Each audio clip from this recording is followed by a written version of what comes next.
Hey everyone, Roxabox90 here with my second Magic the Gathering Cube video. Yep, I put the first one up and then I haven't gotten back around to it because Commander 2013 started and we started focusing on those spoilers. But I'm going to try to be making more Cube videos. May not be super consistent, but we're going to do our best. This video is going to be a focus on how do you decide the size of your cube and try to get through in this video. So first off, the size of your cube. This is my working cube. I have a 718 cards so far, and as I mentioned in the first video, I have certain criteria. No card is going to be over $50 when it goes into the cube itself. If it goes up, doesn't matter, but no one should be over $50 when it goes in. No card should be foil, and no card should be altered, messed around with, like it's going to be just the regular non-foil card.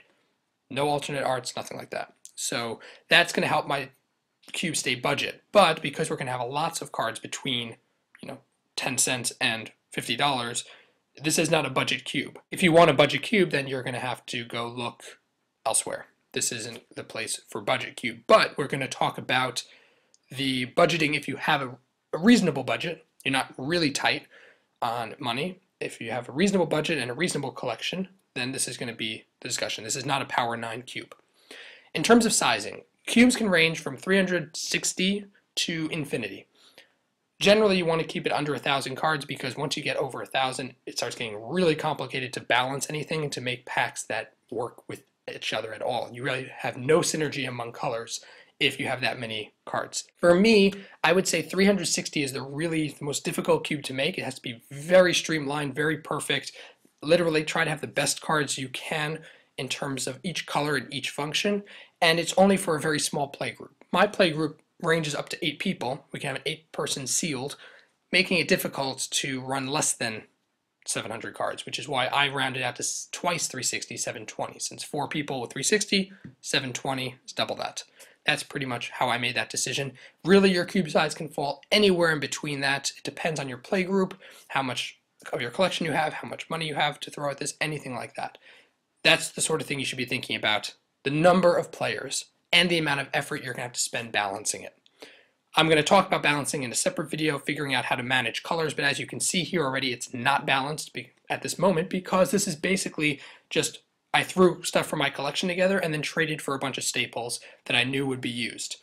That's all I did. I have not balanced this at all. So white has way too many cards, black has the fewest by far, multicolor has way too many.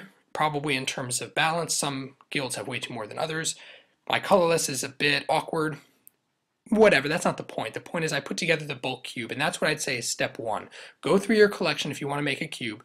Pull out cards that you see in other people's cubes that are used. So things like Diagraphical, I'm sure tons of people have Diagraphical, Delver of Secrets. These sort of cards that are, or whatever, cards that Deceiver XR, cards that see a lot of play in cube, most people have the commons and uncommons or have access to them.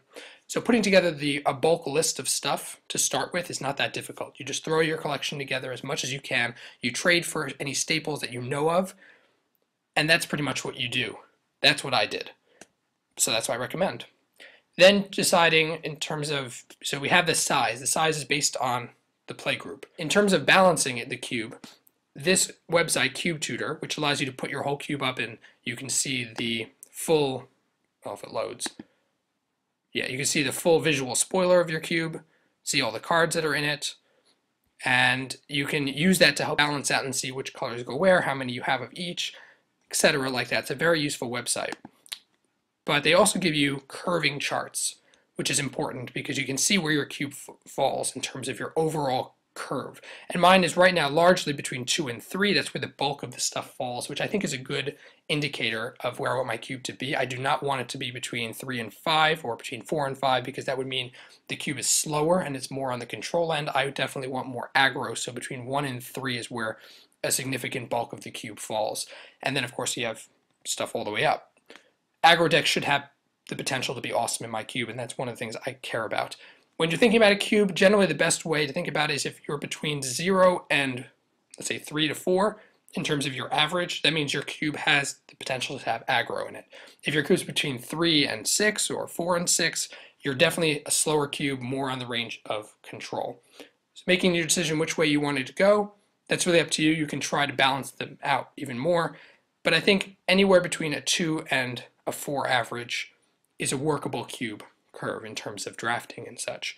The last thing I'll mention this website has is, whoops, not that, sample pack, which if it'll load, here we go, where they give you a random selection of a pack from the cube. So I like how my pack looks so far, even though it's not fully balanced, but it's pretty powerful overall, being able to show you how well balanced your cube is by giving you a bunch of random sample packs, I think is very, very useful. So you guys will be using this site more. I'll also show my physical cube when it's finally up to the 720. Let me know your thoughts about cube, which type of cube you want to make, and for anyone out there who plays cube already, let me know if this is the sort of thing that you thought about when you were first beginning to think about cube. Put down your thoughts and any advice in the comment section of the video as well. Check out my channel sponsors in the description of the video. Stay tuned for more cube videos coming soon. Roxabox90 signing out. I'll see you guys next time.